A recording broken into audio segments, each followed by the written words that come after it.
Et on va, je sélectionne le point être sélectionné, on va faire Alt, clic droit sur une arête ici pour sélectionner l'ensemble de l'arête.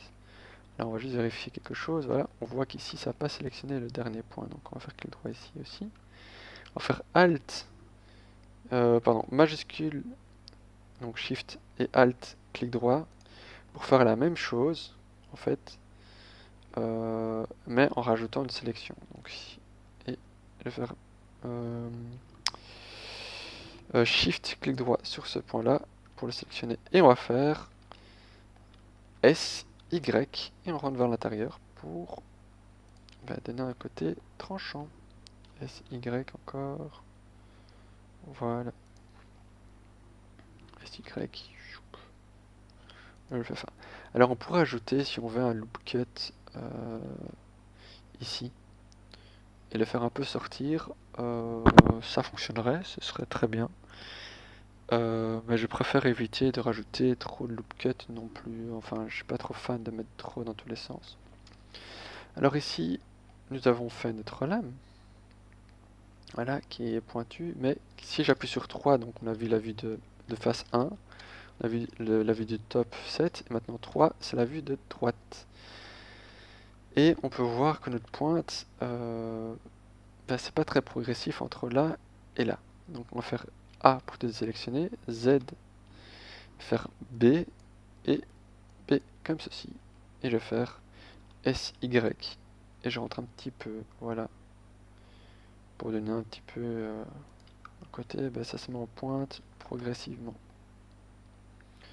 Et nous voilà avec notre lame. Et à qui on va aussi rajouter un subdivision surface. Même si pour moi, si on se mousse comme ça, c'est déjà pas mal. Je remets en flat pour que vous ayez la même vue que moi. Enfin que j'ai la même vue que vous avez actuellement, pardon. Add modifieur, subdivision surface, clac. On met le render à 3 et le view à 2. Voilà. Alors, on va faire tabulation, Z. Pas besoin d'appuyer sur Z en fait, CTRL R. Ici, et on monte tout en haut. Alors, j'appuie juste sur Z ici, comment en fait, finalement. On va faire un CTRL R, on monte, mais il n'est pas nécessaire de se coller ici comme on a fait là tout à l'heure. Hein. On laisse toujours un petit peu d'espace. J'aime en fait pas trop superposer les points les uns sur les autres. Je suis vraiment pas fan de cette méthode. Donc je rappuie sur Z.